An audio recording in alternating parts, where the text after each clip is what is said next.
اللهم صل على محمد وآل محمد. بسم اللہ الرحمن الرحیم. الحمد للہ وکفى وسلام علی عبادہ الذین اصطفى.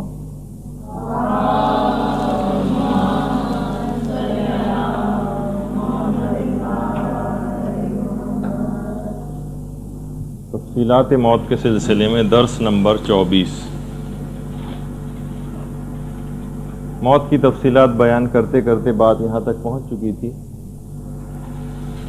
کہ قیامت سے پہلے جو ایک عظیم الشان واقعہ رونما ہوگا اس کی کچھ تفصیلات آپ کی خدمت میں پیش کر دی جائیں.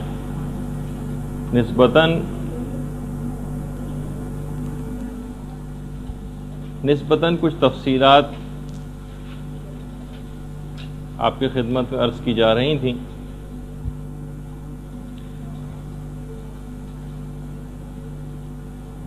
اس تمام واقعے کو تفصیل سے بیان کرنے کا ایک مقصد یہ بھی ہے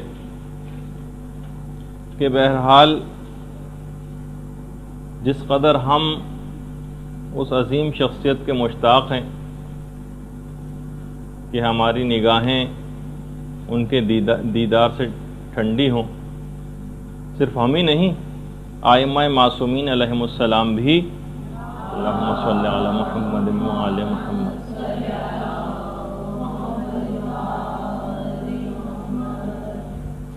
امیر المؤمنین علی ابن ابی طالب علیہ الصلاۃ والسلام بھی. اللہم صلی علی محمد وآل محمد. بہار الانوار کی 51ویں جلد میں مولا نے ایک سرد آہ کھینچی روایت میں. میں ان سے ملاقات کا کس قدر اشتیاق رکھتا ہوں. مولا کائنات ابو الائمہ وہ امام زمانہ سے ملاقات کے کس قدر شوقین تھے، اور ایک دفعہ تو اپنے دل کی طرف اشارہ کر کے مولا کائنات نے کہا تھا، اپنے دل کی طرف اشارہ کیا اور ایک آہ بھری کہ میں ان کو دیکھنے کا کس قدر مشتاق ہوں. اور کیوں نہ ہو، حقیقت یہ ہے کہ امام زمانہ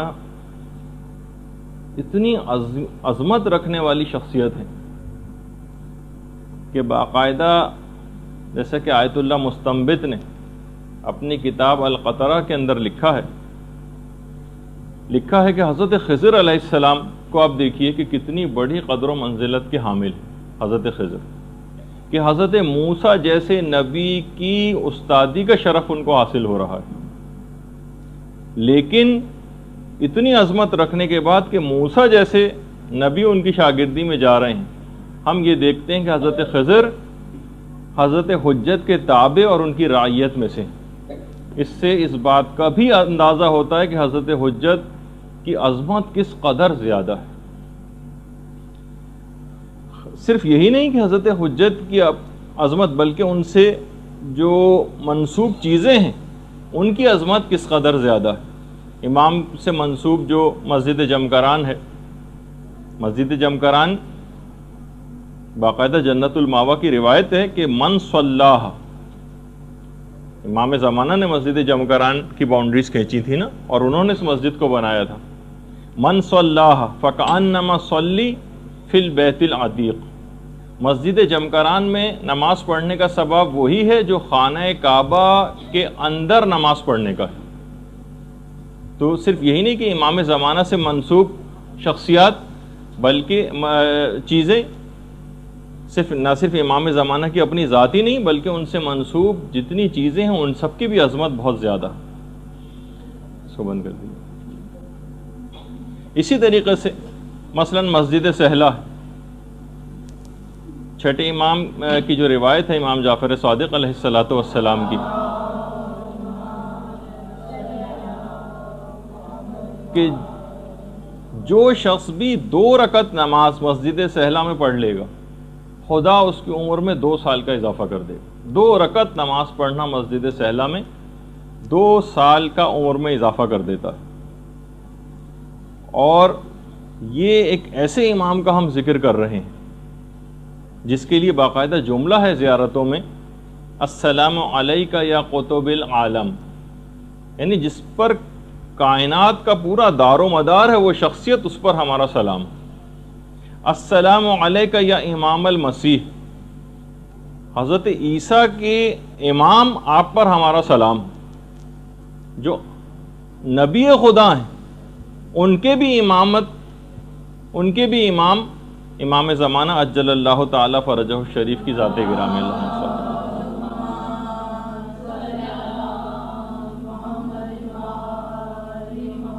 تو اب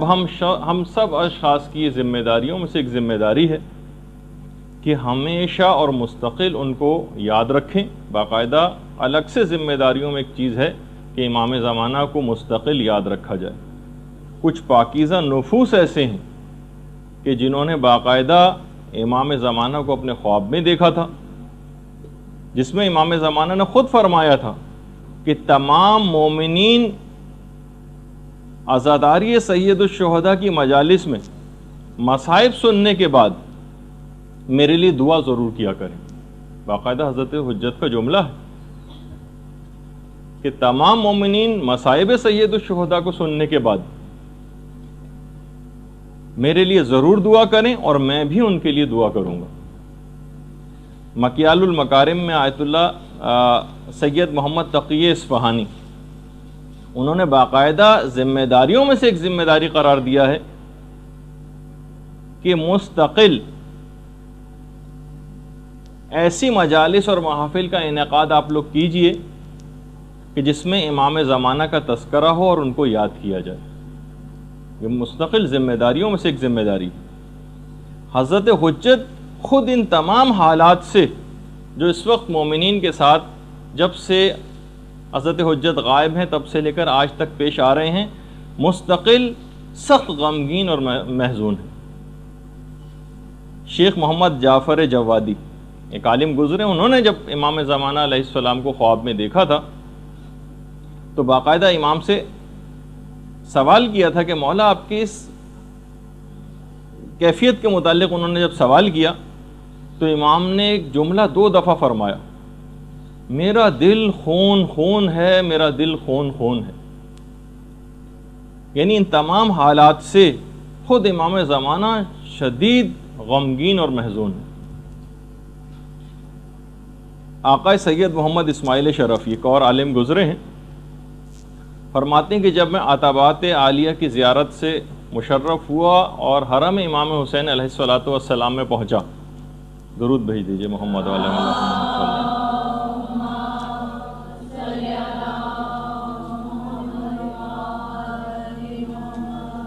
تو میں نے دیکھا کہ خورشید جہاں اپنے جمال کی پوری تابش کے ساتھ ظاہر ہو گئے، یعنی امام زمانہ کو انہوں نے اپنی آنکھوں کے سامنے دیکھا۔ آقا سید محمد اسماعیل شرفی کہہ رہے ہیں میں والہانہ لپک کے امام کے پاس گیا اور پوچھا کہ آپ کون ہیں، حالانکہ دل کو یقین ہو چکا تھا کہ امام زمانہ۔ تو اس وقت امام زمانہ نے ایک جملہ کہا، میں اس کائنات کا سب سے مظلوم ترین فرد ہوں۔ واقعی اگر آپ اس لحاظ سے دیکھیں کہ کب سے امام کی ذات اتنی سب مصائب کو دیکھتی آ رہی ہے اور شیعت کے اوپر، اپنے ماننے والوں کے اوپر اور اپنی اولادوں کے اوپر کیسے مظالم انہوں نے دیکھے ہیں، تو اب ہماری ذمہ داریوں میں سے ایک ذمہ داری یہ ہے کہ ہم اس امام کی معرفت کو تو ضرور حاصل کریں۔ ان کی معرفت حاصل کرنا یہ کوئی بہت عنقا چیز اور ایک ایسی چیز نہیں ہے کہ جس کو حاصل نہیں کیا جا سکے، یا فقط چند ہی دنیا کے اندر افراد ایسے ہوں گے جو امام زمانہ کی معرفت کو حاصل کر سکتے ہیں۔ نہیں، ہر شخص حاصل کر سکتا ہے۔ خود امیر المؤمنین علی ابن ابی طالب علیہ السلام فرماتے ہیں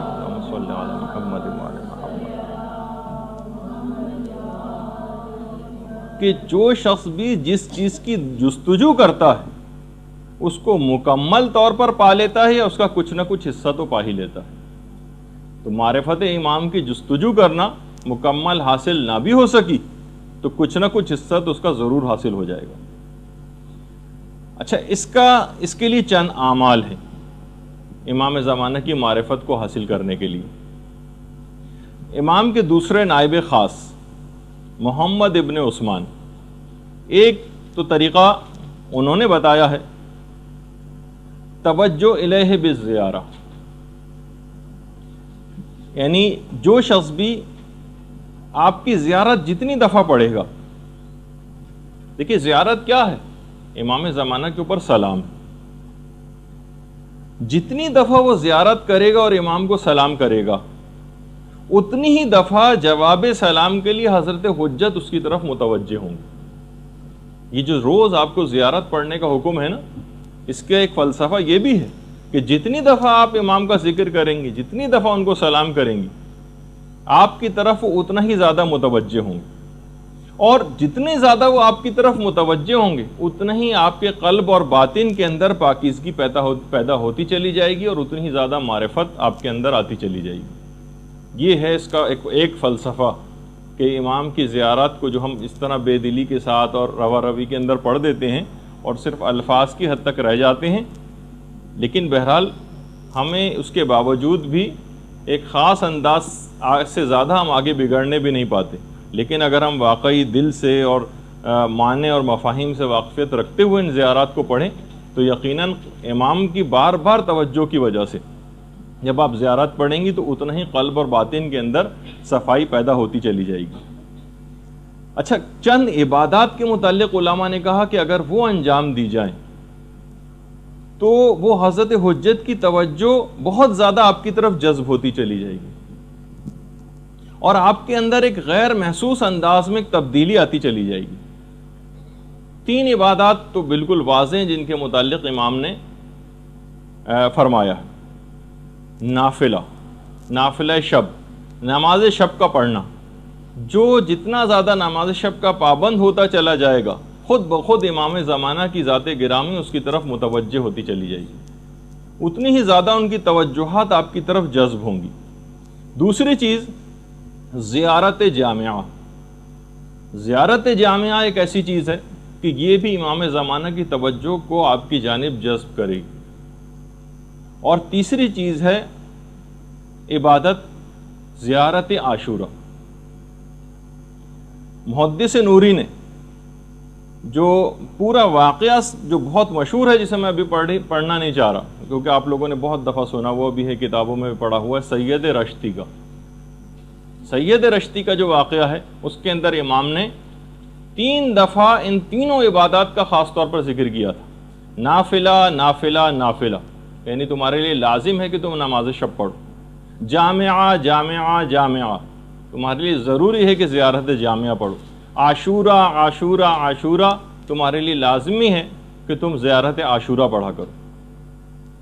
اور خود زیارت جامعہ کے متعلق تو امام زمانہ کا اپنا ہی ارشاد گرامی ہے کہ زیارت جامعہ ایک بہت ہی بہترین زیارت ہے، بہترین زیارات میں سے ایک ہے۔ اس کے علاوہ ایک اور عمل ہے کہ جو کہ حضرت حجت کی توجہ کو آپ کی جانب جذب کرے گا، اس کا نام ہے زیارت امین اللہ۔ زیارت امین اللہ وہ زیارت ہے جسے امام زمانہ نے خود پڑھا ہے، تو اس کو پڑھنے کی بہت زیادہ تاکید ہے۔ اور ایک اور بات خاص طور پر معرفت کے سلسلے میں کہ دیکھیے یہ بھی جملہ ہے امیر المومنین علی ابن ابی طالب علیہ الصلوۃ والسلام کا، اللہم صلی علی محمد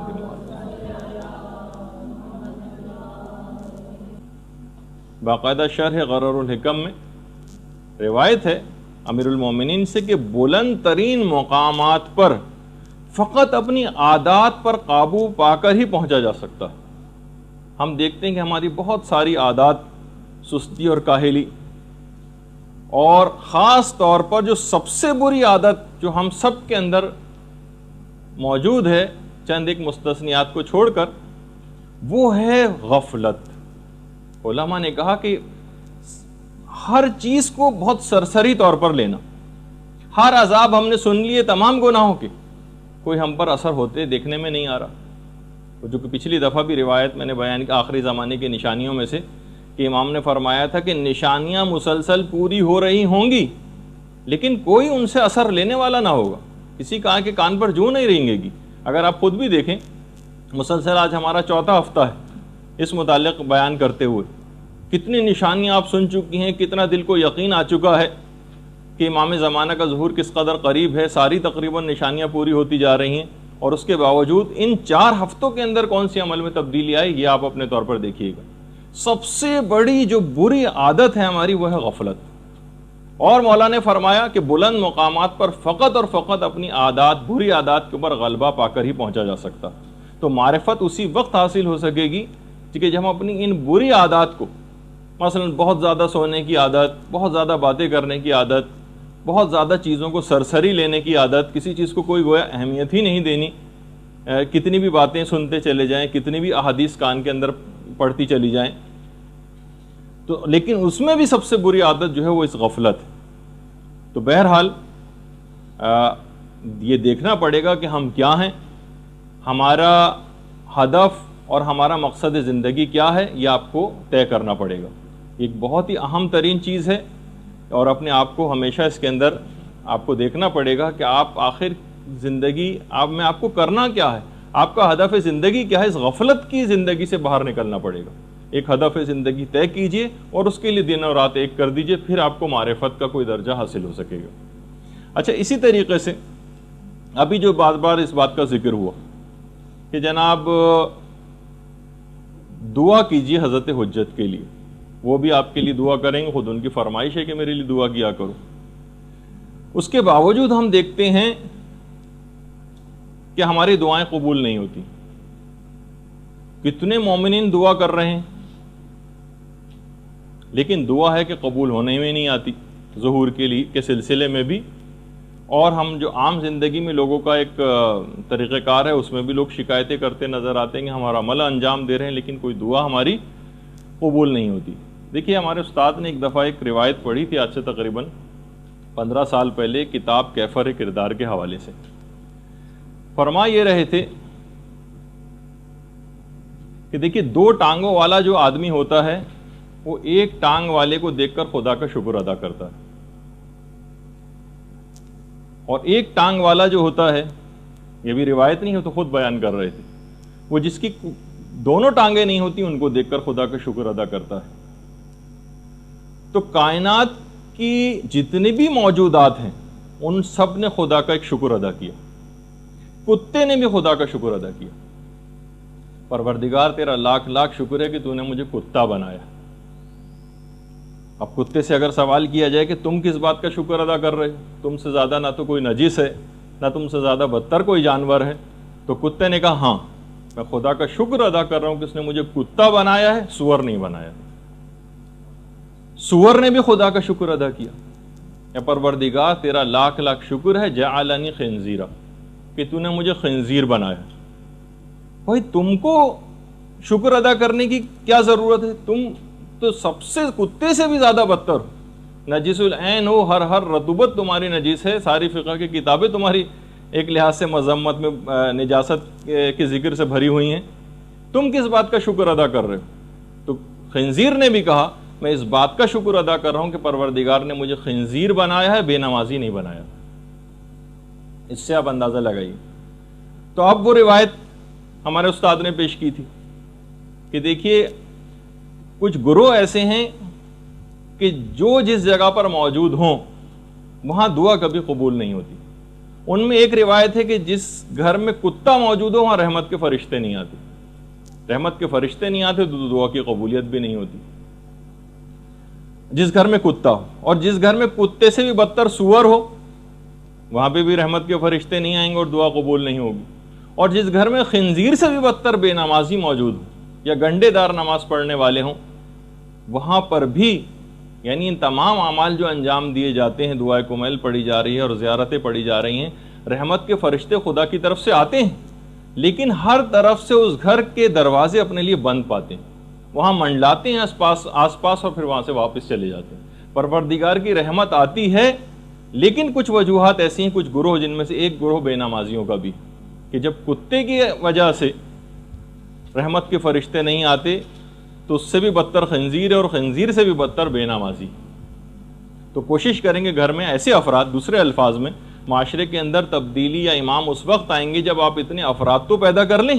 کہ کہ جب امام ایک الہی حکومت کے قیام کا اعلان کریں تو انہیں ہر منصب کے اوپر فائز کرنے کے لیے عادل افراد کی ضرورت ہوگی. فاسق و فاجر و بے دین اور جاہل افراد تو ان عہدوں کے اوپر نہیں مقرر کیے جائیں گے نا. تو معاشرے کے اندر زیادہ سے زیادہ علم کو فروغ دینا ہے اور معاشرے سے زیادہ گناہوں کو ختم کرنا ہے. اور اس میں اپنے جو دعائیں قبول نہیں ہوئی اس کے اندر سے ایک وجہ یہ بھی ہے کہ آپ نے اب تک وہ کام ہی مکمل نہیں کیا جس کو ایک لحاظ سے گراؤنڈ ورک کہا جاتا ہے. ایک گراس روٹ لیول کے اوپر جو ایک کام ہوتا ہے اور اس سے بڑھ کر بھی جو آگے کام ہوتے ہیں کہ جب الہی حکومت کا قیام ہوگا تو ایسے افراد کہاں ہوں گے، ایسے علم رکھنے والے، ایسے علم و تقوی رکھنے والے، گناہوں سے بچنے والے عادل افراد، ایسے افراد کی تعداد میں زیادہ سے زیادہ اضافہ کرنا. اچھا اب ایک چیز اور اس میں بتا دی جائے کہ دیکھیے غیبت کبریٰ کے دور میں جن افراد نے حضرت حجت کی زیارت بھی کی ان کی تعداد بھی ہزاروں میں ہے، یعنی جو صحیح طریقے سے جن کے متعلق یہ بات معلوم ہوئی. البتہ دیکھیے ان کو اتنا زیادہ فروغ دیا جانا، اس میں بہت سارے کیونکہ دیکھیے کہ جو منفی سوچ رکھنے والے یا حب جاؤ شہرت رکھنے والے افراد یا فراڈ جو افراد ہوتے ہیں وہ بھی اس کے اندر کود پڑتے ہیں. تو یہ بھی ضروری تھا کہ آپ کی زیارت مختلف ادوار میں لوگ کرتے رہیں تاکہ آپ کا وجود کوئی تخیلاتی یا افسانوی نہ قرار پا جائے کہ بھئی آج تک تو کسی سے ملے نہیں، اگر ہوتا تو کبھی تو ملاقات ان سے ہوتی. تو اتنی ملاقاتیں بھی ضروری تھیں اور نہ اتنی زیادہ یہ ملاقاتیں کہ فتنے کی شکل اختیار کر جائیں. اس وجہ سے ان کی مذمت بھی آئی کہ جو اس بات کو ظاہر کرے گا کہ میری امام سے ملاقات ہوئی اور لوگوں سے کہتا پھرے، شاید آیت اللہ جواد تبریزی کا جملہ، یہ اس بات کی دلیل ہے کہ اس کی ملاقات امام سے نہیں ہوئی. یعنی جو یہ کہتا ہے کہ میری ملاقات ہوئی تو وہ جس کی ملاقات ہوتی ہے وہ بتاتا نہیں ہے یا اس کے انتقال کے بعد پتہ چلتا ہے کہ ان کی ملاقات ہوئی تھی. تو بہرحال اس لحاظ سے یہ ایک سلسلہ ایک خاص مصلحت سے شروع کیا گیا کہ کچھ افراد کو مختلف ادوار میں زیارتیں بھی کروائی جائیں. اور باقاعدہ ایران کے اندر تو اس مسئلے نے جب سے ملاقات امام زمانہ نام کی کچھ کتابیں چھپیں تو تقریباً ایران میں ایک فتنہ سا نمودار ہو گیا تھا. ہر شخص تقریباً، کیونکہ ہر طرح سے لوگ رہنے والے وہاں پر بھی ہیں، اس بات کا مدعی ہو گیا. کسی کا کوئی کام ہو گیا، کسی کا مثلا گاڑی کا ٹائر پنکچر ہو گیا اور اس کا کوئی آدمی آیا اس کا ٹائر درست کر دیا تو انہوں نے کہا یہ تو امام زمانہ مثلا تشریف لائے تھے. تو ایک بالکل ایک مذاق سا بن کے رہ گیا. باقاعدہ کچھ ایسی کتابوں کو وہاں پر جلایا گیا، مظاہرے ہوئے، کچھ کتابوں کے لکھنے والوں کو وہاں پر اریسٹ بھی کیا گیا اور تاکہ اس فتنے کے اوپر کسی طور پہ قابو پایا جا سکے. لیکن بہرحال الحمدللہ اس میں قابو پا لیا گیا اس پر. تو یہی چیز یہاں پر بھی آپ کو دیکھنی ہوگی کہ اگر اس طرح سے کوئی دعویٰ کرنے لگیں تو یہ آپ کو اپنی ذمہ داری پتہ ہونی چاہیے کہ آپ کا اس وقت اقدام کیا ہونا چاہیے. اس پہ ہم ایک دفعہ ذکر کر بھی چکے ہیں آپ کی ایک نشست میں جس میں مجتہدین کے آراء اور فتاوی سلسلے میں نقل کیے گئے تھے. اچھا جتنی بھی علامتیں جیسے کہ ہم اس سے پہلے بیان کر رہے تھے کہ جو پوری ہو چکی، بہت ساری تو ایسی ہیں جو مسلسل پوری ہوتی ہوئی بھی نظر آ رہی ہیں. کتنی تو آپ نے سن لی. مثلا ایک وہ جو روایت ہے کہ مسلمانوں کا مقابلہ سلطان روم سے ہوگا. جیسے کہ آپ کے علم میں اس وقت جو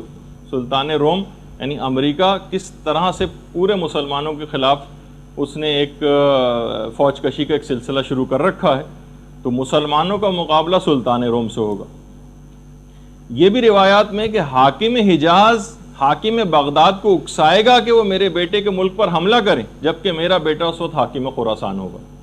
میرا بیٹا ایک ایسے انقلاب کے بعد حکومت کو حاصل کرے گا جس میں 80,000 سے زائد مومنین اپنی جانوں کا نذرانہ پیش کریں گے. دیکھیے کتنی روایات ایسی. اسی طریقے سے میرا بیٹا ایک ایسے ظالم کو اقتدار سے ہٹا کر آگے آئے گا کہ جس کے سلسلے میں فقط 2 ہی بادشاہ ہوں گے. ہم دیکھتے ہیں کہ امام خمینی جس بادشاہ کو ہٹا کر جو پہلوی خاندان تھا اس سے پہلے فقط 2 خاندانوں کے اندر ایران کے اندر حکومت رہی، صفوی خاندان اور قاجار خاندان. کہ میرا بیٹا ایک ایسے ظالم کو ہٹا کر اقتدار میں آئے گا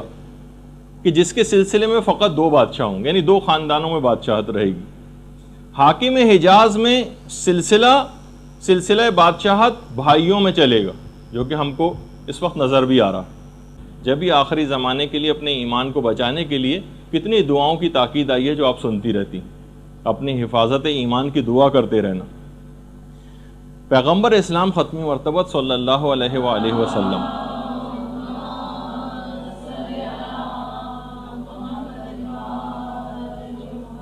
فرماتے ہیں اپنے صحابہ سے، ایک دفعہ پیغمبر نے فرمایا،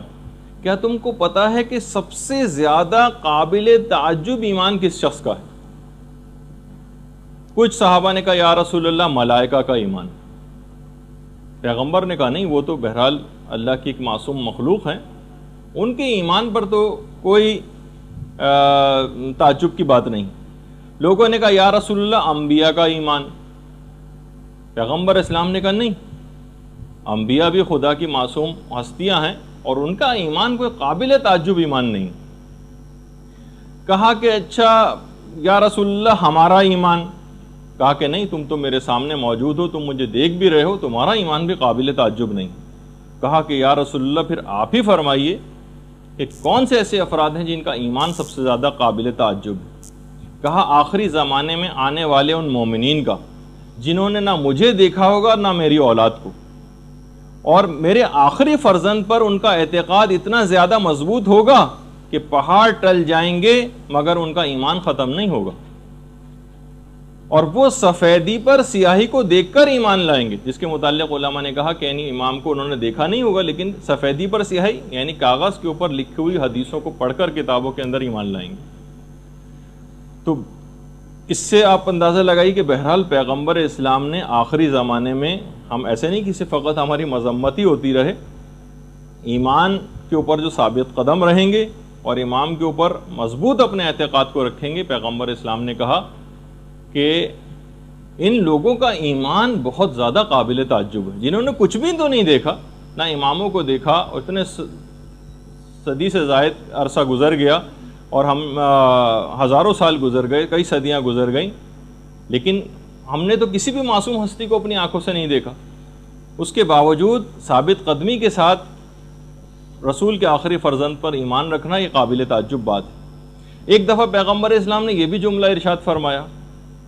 کہ اے میرے پروردگار مجھے اپنے بھائیوں سے ملحق کر دے۔ صحابہ نے عرض کیا یا رسول اللہ کیا ہم آپ کے بھائی نہیں؟ کہا کہ نہیں، تم تو میرے دوست ہو، میرے بھائی تو آخری زمانے کے وہ مومنین ہیں جن کا مرتبہ تم سے بھی زیادہ بلند ہے، جن کا مرتبہ تم سے بھی زیادہ بلند ہے۔ انہوں نے کہا یا رسول اللہ ہم نے آپ کے ساتھ جنگیں لڑی ہیں، کتنی قربانیاں دی ہیں۔ کہا کہ نہیں، اس کے باوجود جنگ میں لڑنا، ساتھ رہنا تو آسان ہے، البتہ آخری زمانے میں آگ کو ہاتھ پر کھڑے رہنا، لے کر رہنا آسان ہوگا، جبکہ اپنے ایمان کو بچانا بہت زیادہ مشکل ہو جائے گا۔ تو پیغمبر نے باقاعدہ کہ مجھے میرے بھائیوں کے ساتھ ملحق کر دے، کہ جو ہماری پوری ایک نسل چل رہی ہے، اس کے متعلق پیغمبر اسلام نے جملہ ارشاد فرمایا اور کہا کہ وہ آخری زمانے میں آنے والے مومنین جو ثابت قدمی کے ساتھ رہیں گے، یہ اس زمانے کے صحابہ سے بھی زیادہ بلند مرتبے کے اوپر فائز ہو جائیں گے۔ اچھا، اب ایک بیچ میں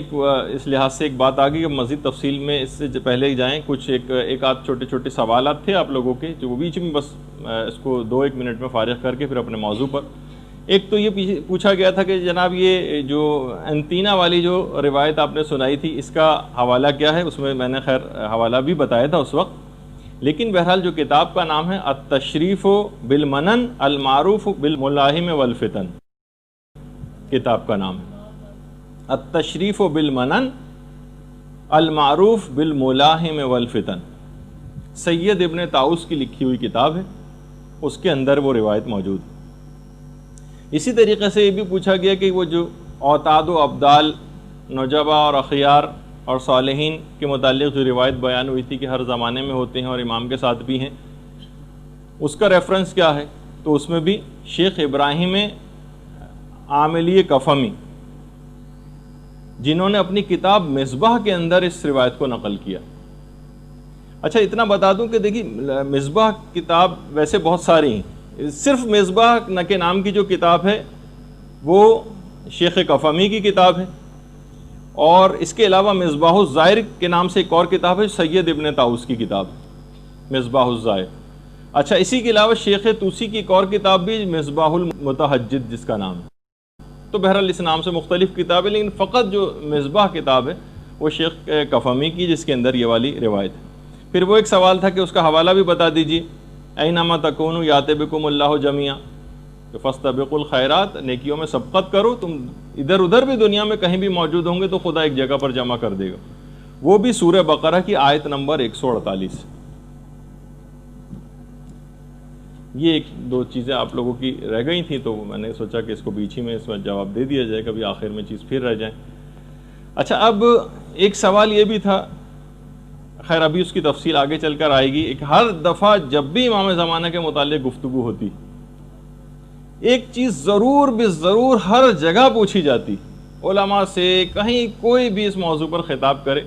کہ امام زمانہ جب آئیں گے تو کیا تلوار سے جنگ ہوگی یا اس زمانے میں جو سپر لیٹسٹ قسم کے ہتھیار ہوں گے۔ تو بہرحال اس میں خیر مختلف چیزیں ہیں، اب اس کی تو بحث میں ہمیں نہیں جانا، لیکن رجحان علماء سب کا یہی ہے کہ نہیں، اس زمانے میں جو سپر لیٹسٹ طریقے جو بھی اختیار اس زمانے میں ہوں گے اس سے بھی بڑھ کر بلکہ امام اختیار کریں گے، کہ اس زمانے کا انسان اتنا زیادہ ترقی یافتہ ہو چکے گا کہ وہ اپنے سے بہترین کوئی ٹیکنالوجی کوئی دیکھے گا تو ہی مرعوب ہوگا اور ایمان کو قبول کرے گا، یعنی اس کو اسی وقت یقین آئے گا جب وہ اپنے سے بہتر کسی چیز کے اندر وہ دیکھے گا کہ نہیں، یہ تو ان کے پاس تو ہمارے سے بھی بہتر ایک چیز ہے۔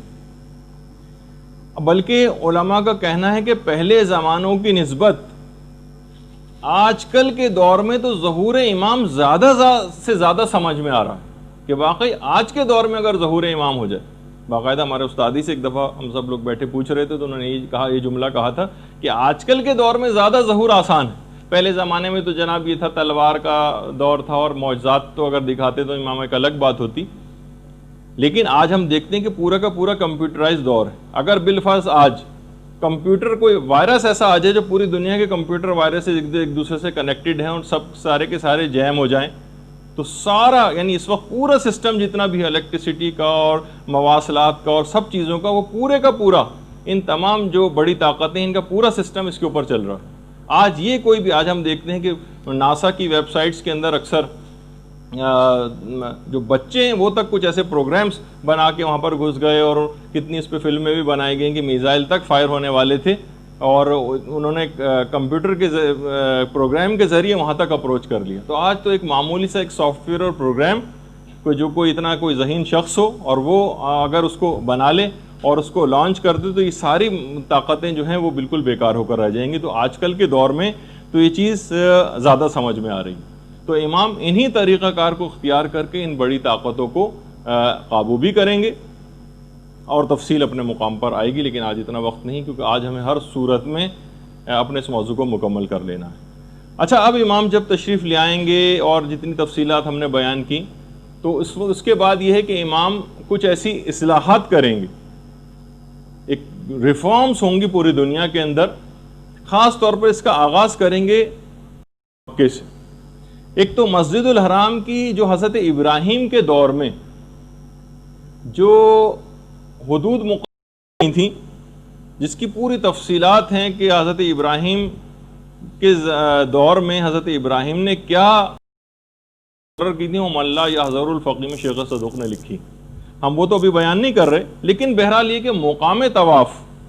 وہ بہت زیادہ وسیع ہو جائے گا، بہت زیادہ وسیع ہو جائے گا مقام طواف، کیونکہ اس حد تک جب حضرت حجت کا ظہور ہو جائے گا تو پوری دنیا سے اتنی بڑی تعداد کے اندر لوگ حج و عمرہ و زیارات کے لیے پہنچا کریں گے کہ بے پناہ رش کا اضافہ ہو جائے گا وہاں پر۔ اچھا، مقام ابراہیم کو اپنی اصلی جگہ پر جو کہ جب زمانے رسول خدا میں تھا اس جگہ پر مقام ابراہیم کو لا کے رکھا جائے گا۔ آپ میں سے کسی نے دیکھا ہوگا تصویر کے اندر سنہری رنگ کا ایک شوکیس ہے جو خانہ کعبہ کے دروازے کے کچھ سامنے موجود ہے، جو ذرا فاصلے پر ہے، جس کے درمیان سے طواف کیا جاتا ہے، مقام ابراہیم کے درمیان کعبہ کی دیوار سے۔ اس کو اپنے اصل مقام سے جو کہ زمانے رسول خدا میں تھا جو کہ ایک پورے تفصیل ہے اس کی، جب انشاءاللہ آپ ہوں گی جو پچھلی بھی ہوئی تھی ان کو بھی سامنے بھی میں نے وہ چیز پیش کی تھی کہ باقاعدہ کس طرح سے ایک سیلاب آیا تھا اور مقام ابراہیم اپنی جگہ سے ہٹ گیا تھا، اور اس کے بعد پھر حضرت عمر کے زمانے میں دوبارہ سے اس کی نپائی وغیرہ ہوئی تھی اور پھر اس کو اس جگہ پہ لا کے رکھا گیا جہاں آج ہے۔ خیر اس کی ایک الگ تفصیل ہے کہ پھر ائمہ کے جو اپنا دور آیا مولا کائنات کو، انہوں نے اپنے واپس اس جگہ پہ کیوں نہیں رکھا، تو اس کی تفصیل بھی اپنی جگہ پہ ہے، جب انشاءاللہ ہوگا تو ہم اس میں تو بہرحال زمانہ رسول خدا میں وہ مقام ابراہیم خانہ کعبہ کی دیوار سے ملا ہوا تھا۔ جب بھی کہا جاتا ہے رکن اور مقام کے ٹیک لگا کر بیٹھے ہوں گے، رکن تو حجر اسود کو کہا جاتا ہے، وہ کونا کہ جہاں پہ حجر اسود لگا ہوا ہے، اور مقام ابراہیم، تو مقام ابراہیم کی اصل جگہ تو وہیں جو خانہ کعبہ کی دیوار سے ملا ہوا تھا، ورنہ امام کیسے پیٹ لگا کے بیٹھیں گے، ورنہ تو مقام ابراہیم کافی دور ہے۔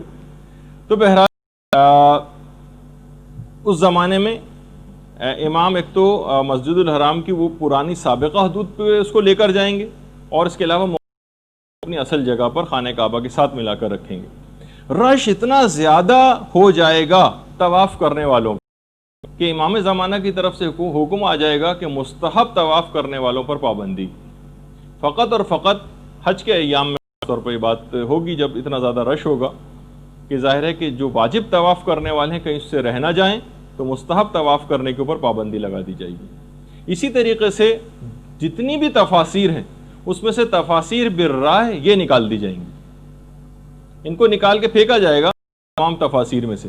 تفسیر بالرائے جتنی کی گئیں۔ تقریباً علماء نے کہا کہ رجال کی جتنی بھی کتب ہیں اس سے انسان بے نیاز ہو جائے گا،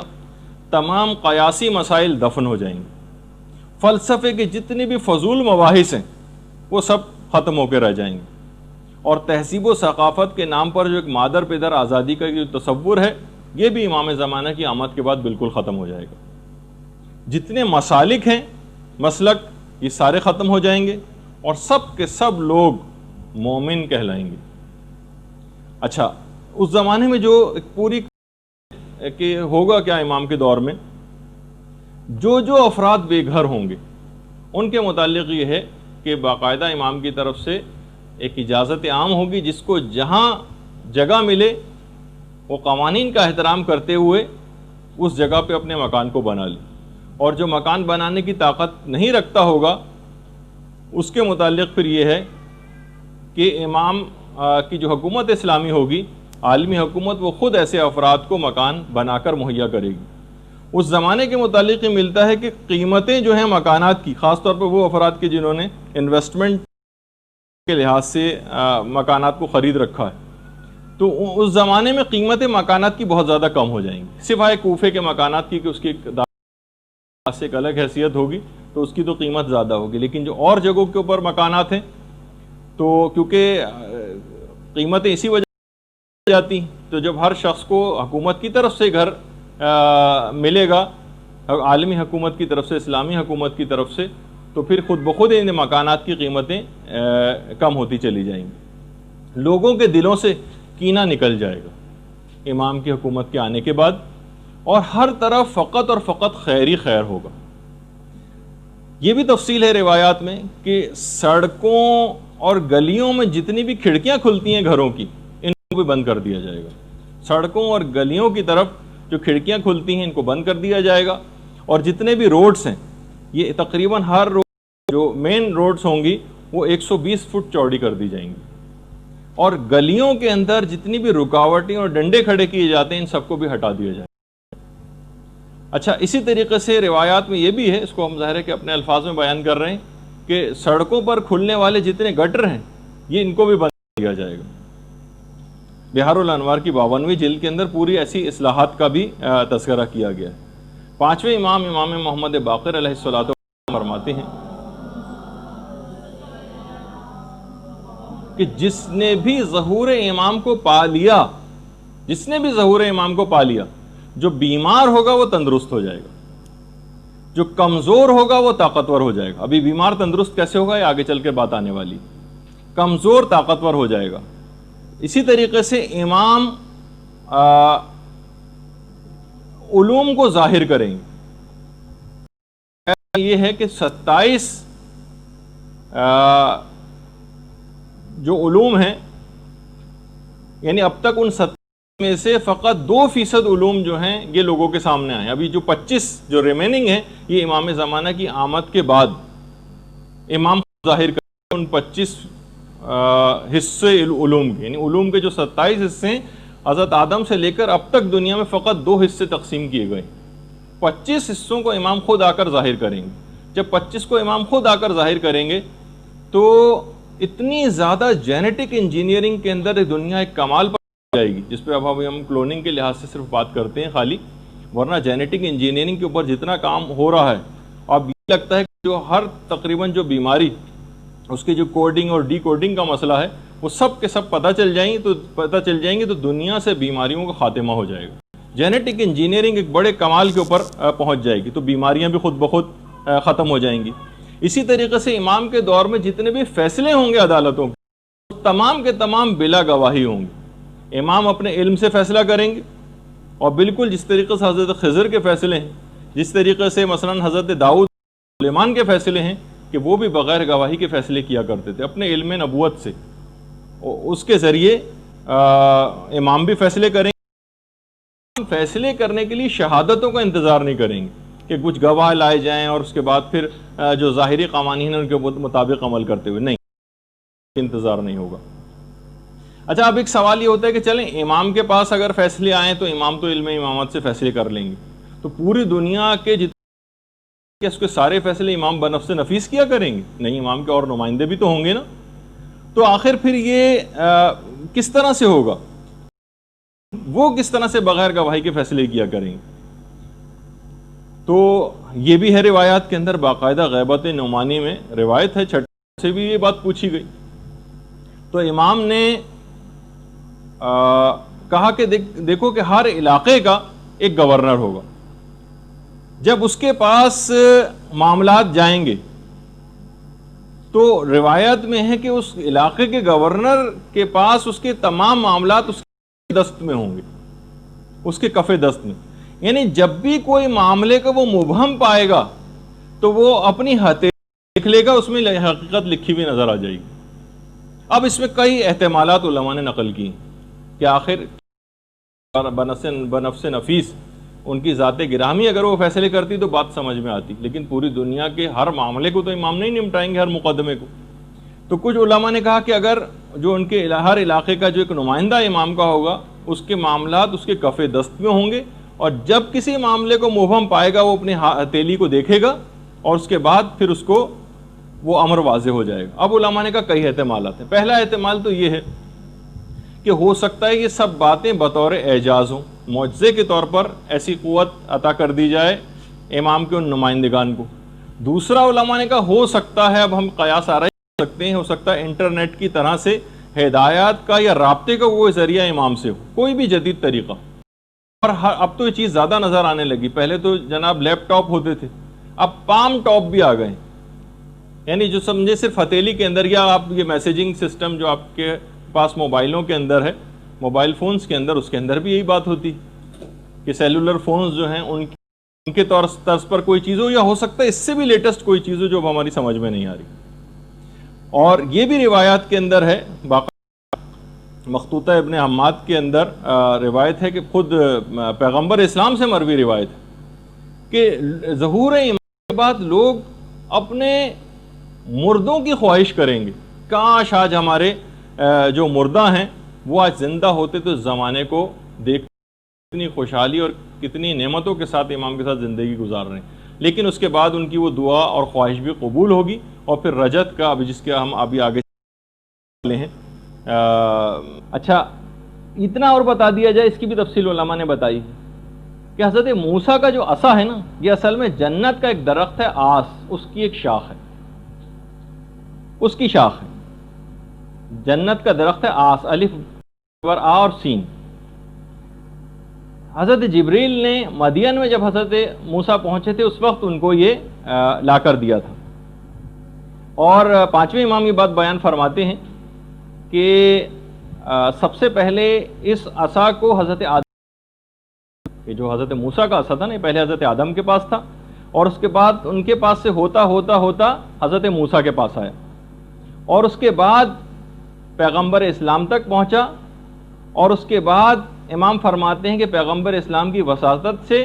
ہم تک پہنچا، اور یہ اب بھی ویسا ہی سرسبز ہے جس طرح سے روز اول میں اس کو کاٹا گیا تھا۔ اچھا یہ بھی ہے، چھٹے امام بیان فرماتے ہیں، ایک راوی ہے یعقوب سے، کہ کیا تم کو پتہ ہے کہ حضرت قائم جب ظہور کریں گے تو ان کے پاس کون سی قمیض وہ پہنے ہوئے ہوں گے؟ اس نے کہا نہیں مولا، مجھے آپ بیان فرمائیے۔ تو چھٹے امام اپنے گھر کے کمرے کے اندر گئے، وہاں سے ایک صندوق لے کر آئے،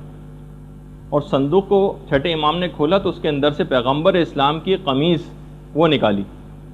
اللہم صلی علی محمد وآل محمد۔ اس قمیض کی جو آستین تھی اس کے اوپر خون لگا ہوا تھا، جو جنگ احد میں جب پیغمبر اسلام کے دندان مبارک شہید ہوئے تھے تو وہ خون پیغمبر اسلام کا اس قمیض کے اوپر لگا تھا۔ اس وقت جب وقت ہوگا تو پیغمبر اسلام کی یہ خون آلود قمیض یہ حضرت حجت پہنے ہوئے ہوں گے جو جنگ احد میں جس پر خون لگا۔ راوی کہتا ہے یعقوب کہ میں نے اس قمیض کو لیا، اس کو بوسہ دیا، اور اس کے بعد پھر چھٹے امام نے اس قمیض کو بہت اچھے طریقے سے تہہ کیا، صندوق کے اندر رکھ، پھر دوبارہ اس کو رکھ کر آئے۔ اچھا یہ جو ایک تو پیغمبر اسلام کی ایک یہ اس طرح کی قمیض پہنی ہوگی، ایک پیراہن ہوگا، ایک اور لباس جو کہ حضرت یوسف کا ہوگا، وہ بھی روایت میں اکمال الدین و اتمام النعمہ میں شیخ صدوق نے اس کو ہے، اور مفضل ابن عمر اس کے راوی، کہ امام نے پوچھا کہ تم کو پتہ ہے کہ جو حضرت یوسف کی قمیض تھی وہ کیسی تھی؟ کہا کہ راوی نے کہا نہیں، تو پھر امام نے اس کی تفصیل بتائی کہ جس وقت حضرت ابراہیم کو آگ کے اندر پھینکا جا رہا تھا اس وقت جبرائیل وہ قمیض لے کر آئے تھے اور حضرت ابراہیم کو وہ قمیض پہنائی تھی، اور جس سے وہ محفوظ رہے، اور اس آگ کی جو اس سے پہلے کی حدت تھی اور اس کے بعد جب وہ آگ ٹھنڈی ہو گئی تھی تو اس کی سردی سے بچانے کے لیے بھی وہ قمیض جو حضرت جبریل نے ان کو پہنائی تھی، جس کی وجہ سے حضرت ابراہیم محفوظ بھی رہے تھے۔ پھر حضرت ابراہیم کا جب وقت وفات قریب آیا تو ان کو حضرت اسحاق کے بازوؤں کے اوپر باندھ دیا تھا، ان کے ایک بازو پر باندھ دیا تھا بطور تعویذ، اور انہوں نے پھر حضرت یوسف کے بازو پر حضرت اسحاق کے واقعے کے بعد حضرت یوسف کی جب ولادت ہوئی تھی تو اس وقت حضرت یعقوب نے ولادت کے وقت حضرت یوسف کے بازو پر اس قمیض کو باندھ دیا تھا۔ مفضل نے پوچھا کہ مولا پھر وہ قمیض آج کل کہاں ہے؟ امام نے فرمایا جو اس بات کے اہل ہیں قمیض ان کے پاس محفوظ ہے، اور اس کے بعد وہ قائم آل محمد کے پاس وہ قمیض پہنچ جائے گی۔ اللہم صلی علی محمد وآل محمد۔ اور اس بات کا یقین رکھو کہ جو کچھ بھی انبیاء ما سلف کے پاس تھا وہ سب کا سب حضرت حجت کے پاس ہے، اور باقاعدہ جو شیخ حر عاملی انہوں نے اثبات الہدات میں اس بات کو لکھا ہے، جو مولا کائنات کی بھی روایت ہے کہ جب حضرت خاتم تشریف لائیں گے تو ان کے پاؤں میں حضرت شیث علیہ السلام کی نالین مبارک ہوگی۔ اچھا اب خواتین کے حوالے سے بھی پچھلی دفعہ بات ہوئی تھی، اس میں میں نے بہرحال دو الگ الگ روایتیں، ایک روایت میں 50 خواتین کا تذکرہ ہے جو شاید پچھلی دفعہ بھی میں نے بتایا تھا، لیکن ایک اور روایت میں 13 خواتین کا تذکرہ بھی آیا ہے، اور اثبات الہدات میں شیخ حر عاملی نے وہ والی روایت لکھی کہ جس میں کہا گیا کہ جو کام زمانے رسول خدا میں عورتیں دیا کرتی تھیں وہی زمانے حضرت حجت میں بھی انجام دیں گی، اور دیگر جتنی بھی حکومتیں اس وقت ہوں گی باطل حکومتیں ہیں۔ پانچویں امام یہ فرماتے ہیں کہ امام کے قیام کے بعد جتنی باطل حکومتیں ہیں یہ ہو جائیں گی، ختم ہو جائیں گی۔ باقاعدہ منتخب الاثر میں آیت اللہ صافی گلپائگانی نے بھی ان روایات کو لکھا۔ اچھا اس کے علاوہ جیسے کہ ابھی آپ نے سنا کہ جو مختلف وہ ہوں گی کہ 120 فٹ یا 60 ہاتھ کے قریب روڈ چوڑی ہو جائیں گی، بلکہ میں یہاں تک ہے کہ اس قدر روڈز بنانے میں امام کا اہتمام اس قدر ہوگا کہ اس کے راستے میں اگر کوئی مسجد بھی آئی، ایسی جگہوں پر بھی مسجدیں قائم ہو جاتی ہیں جو غصبی زمینیں ہوتی ہیں، کوئی مسجد بھی آئی تو اس کا بھی خیال نہیں کیا جائے گا اور اس مسجد کو بھی گرایا جائے گا، اور خاص طور پر جو پیدل چلنے والوں کے لیے پیڈسٹرین اسٹریٹس جو ہوتی ہیں وہ تعمیر کی جائیں گی۔ اور مساجد کی جتنی بھی ظاہری زیب و زینت ہے اس کو بھی ختم کیا جائے گا، سادگی کو زیادہ سے زیادہ رواج دیا جائے گا، مساجد کے جو مینار ہیں یہ گرائے جائیں گے۔ دیکھیے ایک اور بھی بات بتا دوں، خاص طور پر جب ہم اعتکاف کے مسائل بیان ہوتے ہیں تو اس وقت مسجد کی حدود کیا ہے جس کے اندر ایک معتکف کو رہنا ہوتا ہے، تو اس وقت یہ والی بحث آتی ہے کہ مثلا مسجد کی جو چھت ہے وہ مسجد میں آتی ہے یا نہیں آتی، مسجد کے جو مینار ہیں اس پہ اگر کوئی معتکف چڑھ جائے تو وہ مسجد سے باہر تو نہیں چلا جائے گا، یا مسجد کی جو محراب ہوتی ہے۔ دیکھیے اسلامک آرکیٹیکچر میں آج کل مینار، محراب یہ ایک باقاعدہ حیثیت اختیار کر گئی اور لوگ اس کو سمجھتے ہیں کہ شاید یہ کوئی اسلامی چیز ہے۔ ٹھیک ہے، کوئی حرام تو نہیں ہے بہرحال محراب بنانا، لیکن مساجد کے اندر جو محراب جہاں پہ پیش امام کھڑا ہوتا ہے اور اس کے آگے ایک دروازہ ہوتا ہے، یہ اصل میں ظالم بادشاہوں نے ایک سلسلہ قائم کیا تھا جن کو اپنے اوپر دوران نماز حملوں کا خطرہ ہوتا تھا کہ کبھی ایسی صورتحال پیش آ جائے تو وہ دروازے سے آگے کے دروازے سے نکل کر باہر چلے جائیں۔ تو اس وقت یہ چیز آتی ہے کہ کوئی شخص مسجد کی محراب میں چلا جائے، مسجد کے مینار پر چڑھ جائے یا مسجد کی چھت پر چلا جائے تو وہ مسجد میں شمار ہوگا یا نہیں ہوگا، ایک بحث ہے۔ تو بہرحال مساجد کے جتنے مینار ہیں یہ گرا دیے جائیں گے، اور عقلی سطح اتنی زیادہ اس زمانے کے لوگوں کی بلند ہو جائے گی کیونکہ امام باقی جو 25 حصے ہیں علوم کے ان کو ظاہر کریں گے کہ گھر کی جو پردہ نشین عورتیں ہیں یہ مقدمات کے فیصلے کیا کریں گی، اور یہ تمام علوم جو ہیں یہ لوگوں کے اوپر تقسیم کیے جائیں گے، لوگ بالکل کامل الایمان ہو جائیں گے، اور جیسے کہ میں نے ابھی آپ سے ذکر کیا کہ دل جو ہیں وہ کینے سے خالی بھی ہو جائیں گے۔ علامہ امینی نے باقاعدہ اس کو لکھا ہے۔ اس زمانے میں جب حضرت حجت کی حکومت قائم ہوگی تو روایات میں یہ بھی ملتا ہے کہ اس زمانے میں جو خرید و فروخت ہوا کرے گی وہ کرنسی نوٹ کے بجائے درود کے ذریعے ہوگی۔ اللہم صلی علی محمد وعلی محمد۔ جس چیز کی جتنی قیمت ہوگی اس کے مطابق اس کو درود پڑھنا ہوگا اور وہ چیز وہ خرید سکے گا۔ باقاعدہ اس کا ایک تجربہ ایران عراق جنگ کے موقع پر کیا بھی جا چکا ہے، جب ایک صلواتی ہوٹل کے نام سے باقاعدہ قائم کیا گیا تھا کہ کسی مجاہد کو جب کسی چیز کی ضرورت پیش آتی تھی تو وہ اتنی دفعہ چیز کو پڑھتا تھا، کھانے وغیرہ کی چیز، اور وہ درود پڑھ کے وہ چیز وہاں سے لے جاتا تھا۔ باقاعدہ اس کا تجربہ بھی ہو کے دیکھا جا چکا ہے۔ اچھا، اسی طریقے سے ہر شخص کی زبان پر ایک جملہ ہوگا حضرت حجت کے دور میں، اتنی زیادہ خدا کی نعمتیں دیکھیں گے کہ ہر ایک کی زبان پر بار بار یہ جملہ آئے گا، الحمدللہ رب العالمین، الحمدللہ رب العالمین، یہ ہر شخص کی زبان پر جاری ہو جائے گا۔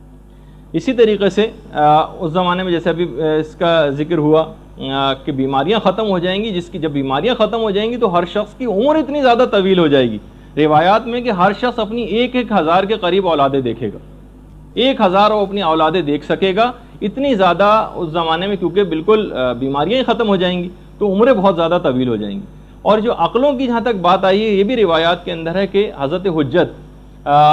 مومنین کے سروں کے اوپر اپنے ہاتھ کو رکھیں گے جس سے ان کی عقلیں کامل ہو جائیں گی، اور ہر شخص تقریباً 40 افراد کے برابر جو ہے وہ طاقت کو حاصل کرے گا۔ خود حضرت حجت کی جو جسمانی طاقت ہے اس کے متعلق بھی روایت میں بڑا تذکرہ آیا ہے کہ ابھی وہ میں بتاتا ہوں، لیکن عام مومنین کے حوالے سے بھی کہ ان کے دل بہت زیادہ مضبوط ہو جائیں گے، جو کام ان کے ماننے والے شروع کریں گے جب تک اس کو ختم نہ کر لیں گے جب تک چین سے نہیں بیٹھیں گے۔ حضرت حجت کی بھی جو ظاہری طاقت ہوگی، یعنی جو عام جسمانی طاقت ہوگی کہ بڑے سے بڑے درخت کو ایک ہاتھ سے اکھاڑ کر پھینک دیں گے، پہاڑوں میں جا کر اگر حضرت حجت آواز دیں زور سے تو پہاڑوں کے پتھر ٹوٹ کے گرنے لگیں گے۔ یعنی اگر آپ دیکھیں واقعی روایات کے اندر، پھر باقاعدہ مفضل نے چھٹے امام سے ایک روایت بھی نقل کی کہ جس میں امام نے فرمایا کہ آپ کے حضرت حجت کے دور میں باقاعدہ اعلان ہو جائے گا کہ جس شخص کے ذمے بھی اگر کوئی قرض موجود ہے، جس کے بھی ذمے اگر کوئی قرض ہے تو وہ ہمارے پاس آئے، چاہے اس کا رائی کے دانے کے برابر قرضہ ہو یا ایک پہاڑ کے برابر، اس کا قرض حضرت حجت خود ادا کریں گے۔ اچھا، اسی طریقے سے خود حضرت حجت کا جو رہن سہن اس دور کے اندر ہوگا، روایت میں یہ بھی ہے، 8ویں امام سے روایت ہے، امام علی رضا علیہ الصلوۃ والسلام سے،